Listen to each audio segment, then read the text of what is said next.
Grace had spent her entire life feeling like she never quite belonged anywhere. She was 28 years old, living in Phoenix, Arizona, and she had learned to be self-sufficient in ways most people never have to be. Quiet, careful, always watching exits before she got too comfortable anywhere. She thought that was just her personality. It wasn't. What Grace didn't know, what nobody had ever told her, was that between the ages of 4 and 16, she had been moved through 12 different homes. Not foster homes, not adoptions, private arrangements, cash transactions. Her parents had taken money in exchange for placing her with families, then reclaimed her when it suited them, then placed her again, 12 times. She had fragmented memories she could never fully explain. A bedroom that didn't feel like hers. A school she didn't remember enrolling in. A woman who smelled like lavender who she called mom for a year and a half and then never saw again. She had filed those memories under things she would never understand. Then a man walked into the coffee shop where she worked in Phoenix on a Tuesday afternoon. He sat down. He said her name, her full birth name, a name she had never told anyone. And he slid a folder across the table and said, "I have been looking for you for 24 years, and I can prove everything." He knew her real name, the one nobody in Phoenix knew, the one she had never told anyone, and he had a folder that explained every memory she could never place. Hit subscribe right now, because what was inside that folder changed absolutely everything. Don't miss a single part of this one. My name is Grace. I'm 28 years old and I live in Phoenix, Arizona. I have a small apartment, a job I'm good at, and a life I built entirely by myself. From the outside, it probably looks ordinary, maybe even quiet. But there is something that has lived underneath my ordinary quiet life for as long as I can remember, a feeling I have never been able to name correctly. Not loneliness exactly. Not anxiety. Something closer to incompleteness. Like a sentence that trails off before it finishes. Like a photograph with a corner torn away. I learned to live around it the way you learn to live around any persistent thing. You just do, you move forward. You don't look too long at the missing piece. I have memories from childhood that don't connect to each other properly. Not the way normal childhood memories connect, building on each other, rooted in the same places, the same faces, the same sense of continuous life. Mine come in fragments. A bedroom with yellow curtains that I know was mine, but can't place in any house I remember living in. A school hallway I walked through every morning for what felt like a year, but cannot attach to any teacher's name or friend's face. A kitchen that smelled like cinnamon, where a woman with dark hair made me breakfast and called me baby girl. I don't know who she was. I never knew who she was. I stopped asking myself that question somewhere around age 12. The people I called mom and dad were not warm people. I want to be precise about that because warm is not the same as present and present is not the same as loving and loving is not the same as safe. They were present in the technical sense. I had a roof, food, clothes, a school to attend. But there was always a distance. A transactional quality to our interactions that I couldn't articulate as a child but felt constantly. Like I was something being managed rather than someone being raised. Affection was rare and always slightly awkward when it came. Questions about my past were redirected or ignored. I learned early not to ask too many. I filed the unanswered ones away and got very good at moving forward without looking back. I left at 17. Not dramatically. I didn't slam doors or deliver speeches.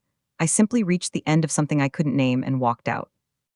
I got a bus to Phoenix because I had a vague memory of someone telling me once that Phoenix was a place where people went to start over. I had $40 and a backpack, and the particular determination of someone who has figured out that waiting for things to improve on their own is a strategy with a very poor track record. I didn't call home for 3 months. When I finally did, my mother answered, said okay, and asked if I needed money. I said no. That was more or less the last real conversation we had for years.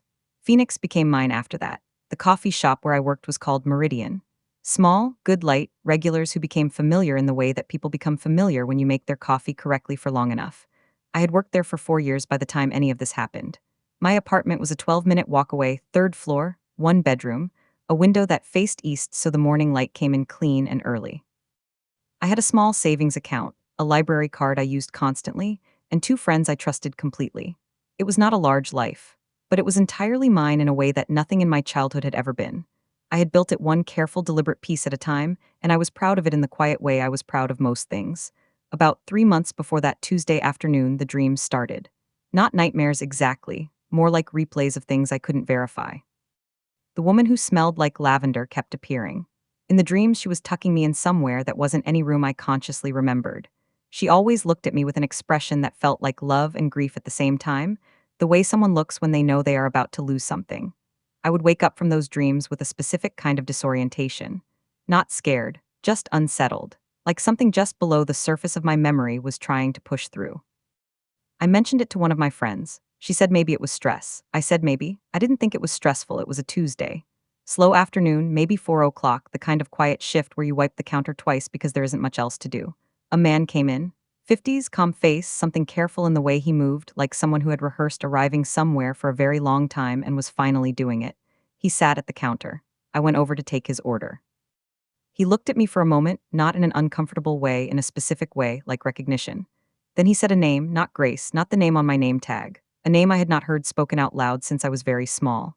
A full name, first and middle, said quietly and precisely like he had said it to himself 10,000 times before saying it to me. Nobody in Phoenix knew that name. I want to be completely clear about that, not my coworkers, not my two closest friends. Not the landlord who had rented me my apartment for 3 years.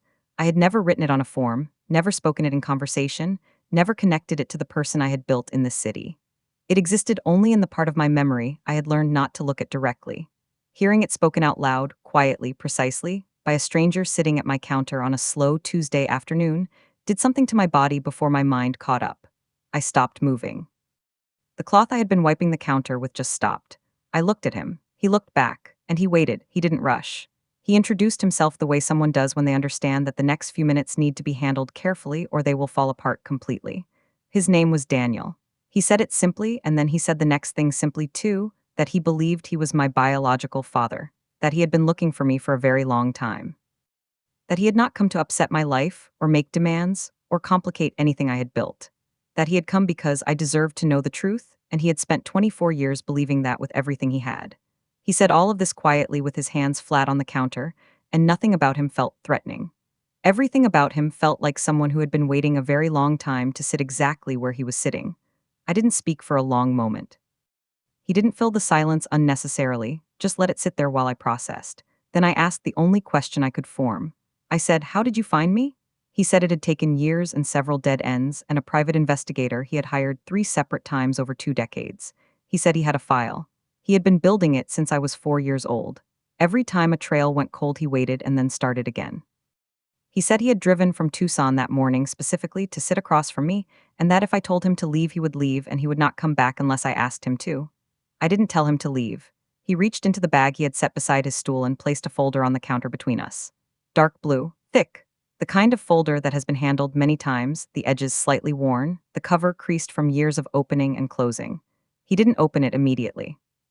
He asked if I was okay first. I said I didn't know. He nodded like that was a completely reasonable answer. Then he opened it. The first thing I saw was a photograph. Small, slightly faded, the color quality of something taken in the early 90s. A man in his late 20s holding a newborn. The man was younger and the hair was different, but the face was the same face that was sitting across from me. And the baby? I knew that baby in a way I cannot fully explain. Beneath the photograph was a document in a clear protective sleeve, a birth certificate. I could see it was official, the seal, the format, the particular weight of that kind of paper even through the plastic. Daniel slid it toward me carefully. I picked it up. My full birth name at the top, the name he had said when he walked in. Date of birth that matched mine. Place of birth, a hospital in Flagstaff, Arizona that I had no memory of, but that something in me recognized like a word you know but haven't used in years. And in the father field, Daniel's full name. Clear, official, typed in the permanent way that birth certificates are typed. I set it down very carefully and looked at him. He was watching me with an expression I had never seen directed at me before. Patient. Tender, like someone watching something precious finally land safely. Daniel turned to the next section of the folder. This was where his voice changed slightly, not breaking, but carrying more weight. He said what he was about to show me was going to be hard, that he was sorry for that he had gone back and forth for years about how to present this part, and had ultimately decided that clearly and honestly was the only way that respected me. He separated a section of documents held together with a small binder clip, placed them on the counter. They were handwritten records, printed emails, and what appeared to be informal receipts. At the top of the first page was a date. I was 4 years old. At the bottom was a dollar amount. My stomach moved in a way that had nothing to do with hunger. I looked at those documents for a long time. Daniel sat quietly and let me. There were 12 separate records. Each one had a date range, a name or initials, and an amount. I started reading the dates against what little I actually remembered. The first record, ages 4 to 5, lined up with the earliest fragment I had. a house with a long driveway, a man who called me kiddo. The third record lined up with the yellow curtain bedroom. The seventh, a date range that placed me at around 10 years old, lined up with the cinnamon kitchen. The woman with dark hair, the one who called me baby girl. I got to the ninth record and my hands were not entirely steady. I put the documents down. I looked at Daniel and said, "How long have you known about this?" Daniel left his phone number written on a small card and told me to take as much time as I needed. He paid for the coffee he had never actually ordered, just left money on the counter and picked up his bag. Before he walked out, he said one more thing. He said, "I know this is a lot. I know you don't know me. I just need you to know that finding you was the most important thing I ever did." Then he left.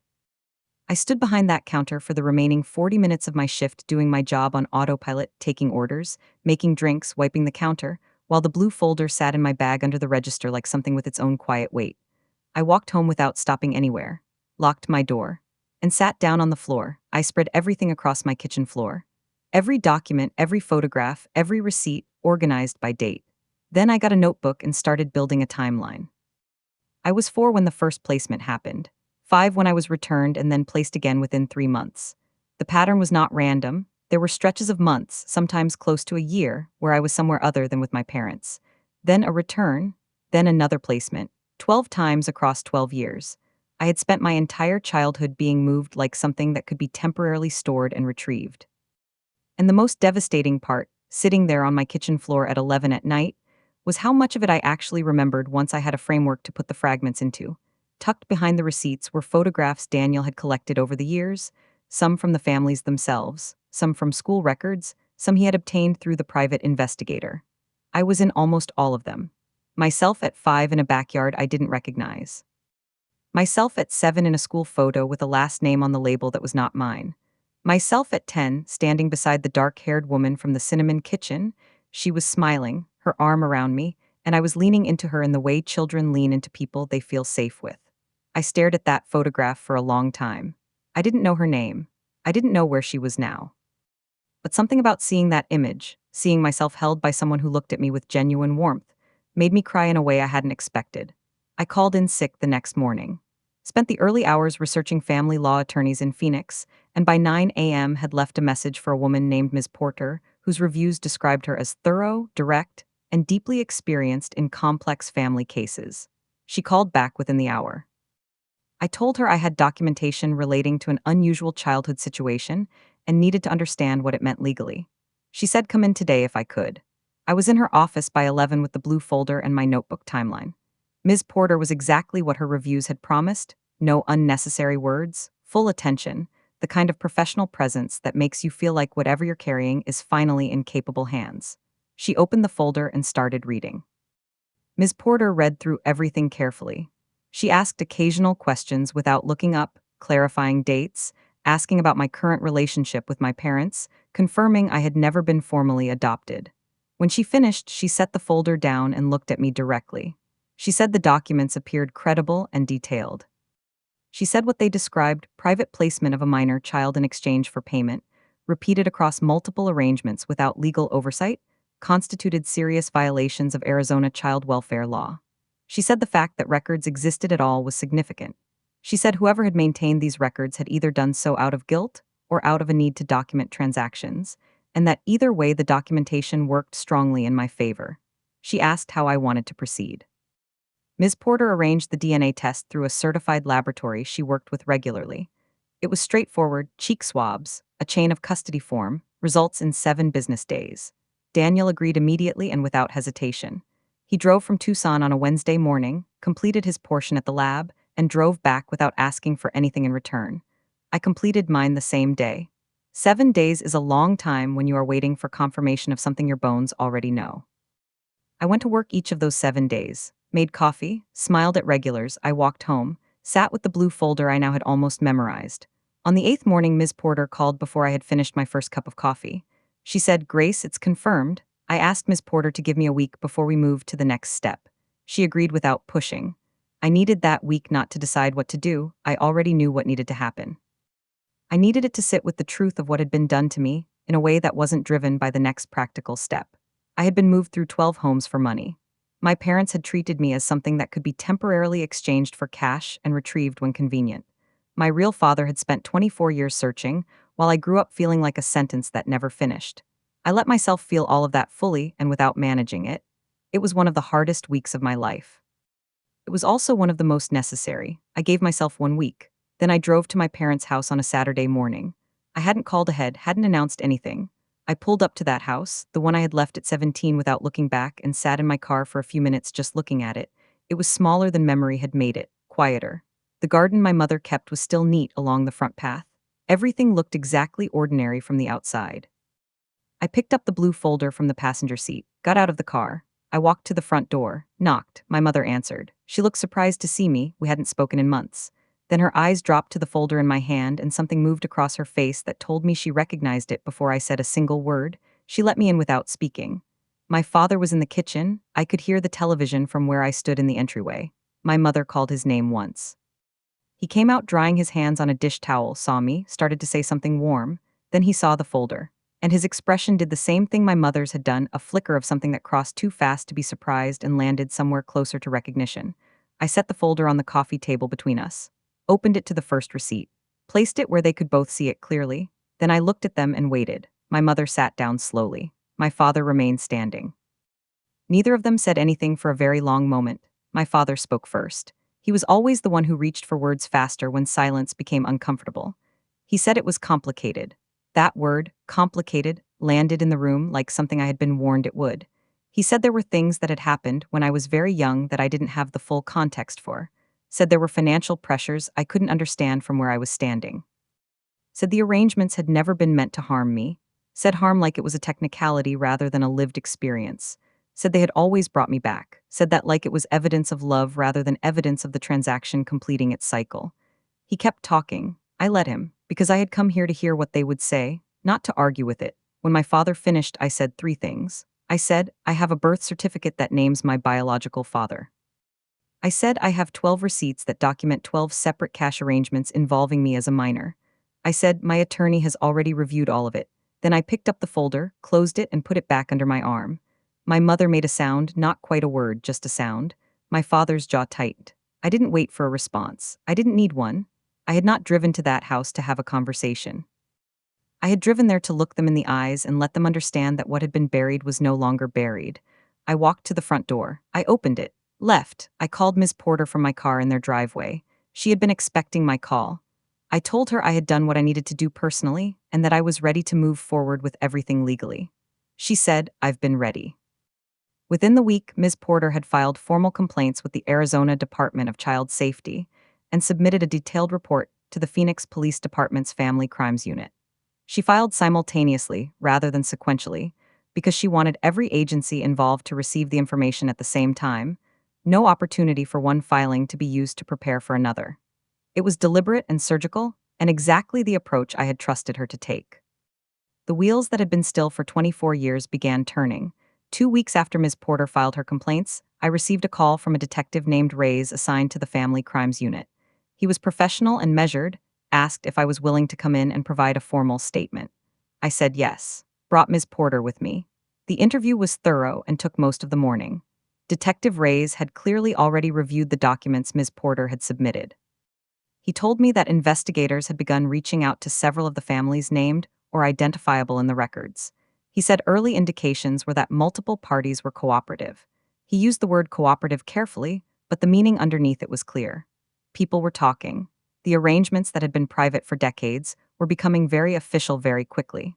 Ms. Porter told me my parents had received formal notice of the investigation within 10 days of the filings.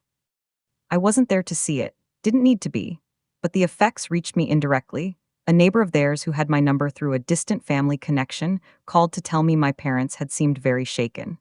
A relative on my mother's side texted asking if I was okay, clearly having heard something without knowing the full story.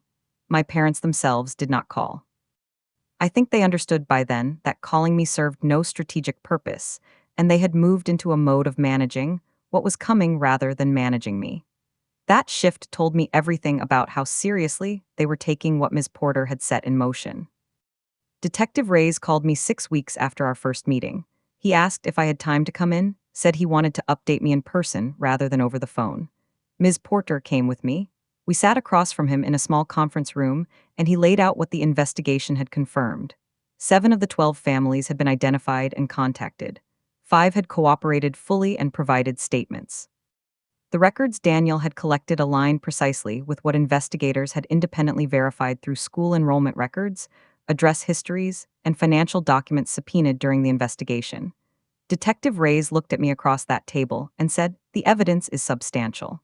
The prosecutor's office has agreed to review for formal charges." I nodded. Ms. Porter made a note. I kept my face steady and my hands still. From the moment the investigation became formal, Daniel showed up in a way I had no template for. Not intrusively, always at my pace, always asking rather than assuming. He drove from Tucson for my meeting with Detective Reyes. I sat in the waiting area the entire time and was there when I walked out. He came to every significant meeting Ms. Porter arranged. He never pushed for more than I was ready to give him relationally, never asked me to call him dad, never referenced the 24 years in a way that made me feel guilty for the distance that existed between us. He simply kept showing up, quietly, consistently, the way someone shows up when they are making up for lost time without making that your burden to carry. 4 of the 5 cooperating families provided sworn statements to the prosecutor's office.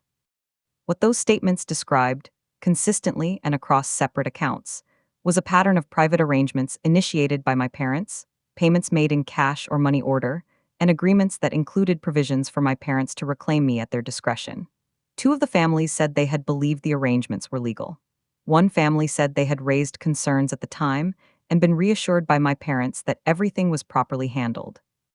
1 family, the one from the Cinnamon Kitchen, said they had tried to make the arrangement permanent and been refused. The woman with dark hair had apparently asked to keep me. My parents had said no and taken me back within the week. The formal proceedings began on a Thursday morning in a Phoenix courthouse. Ms. Porter sat beside me. Daniel sat 1 row behind.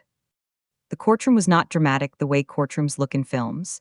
It was fluorescent lit and slightly cold, and very quiet in the way that rooms are quiet when the people in them understand the weight of what is happening. My parents sat at the defendant's table with their attorney. My mother looked smaller than I remembered. My father kept his eyes mostly forward. I looked at them once when I came in, and then I looked at the front of the room and I kept my attention there. This was not about watching them. This was about hearing the truth stated officially and permanently for the first time in my life. The judge presiding was a woman named Judge Arrieta.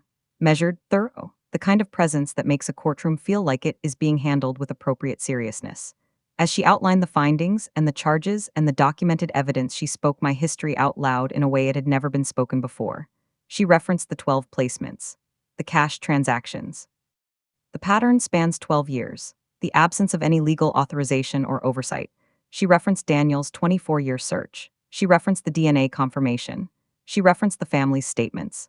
Every fragment I had carried for 28 years, every disconnected memory, every unanswered question, every bedroom I couldn't place was spoken clearly into that official record. I sat completely still and let every word land exactly where it needed to. Daniel was waiting outside when I walked out. He didn't say anything immediately, just fell into step beside me as we walked out of the courthouse into the Phoenix afternoon. We found a bench in a small plaza nearby and sat down. For a few minutes, neither of us spoke. Then he said, "Are you okay?" I thought about the question honestly. I said I didn't know yet, but that I thought I would be. He nodded, said that was enough. We sat there for a while longer. Just 2 people on a bench in the sun, with 24 years of absence between them, and no roadmap for what came next. It wasn't comfortable exactly, but it was real. And after a lifetime of things that weren't quite real, that felt like more than enough. It has been 5 months since that Tuesday afternoon when a man walked into Meridian and said my name. My parents received formal sentencing last month. I won't detail the specifics, but the accountability was real and documented and permanent. Daniel and I meet for coffee once a week in Tucson or Phoenix, depending on whose turn it is to drive. We are building something slowly and honestly and entirely on my terms, and he has never once made me feel rushed about that. I framed my birth certificate. It hangs on the wall of my apartment beside the east-facing window where the morning light comes in clean and early.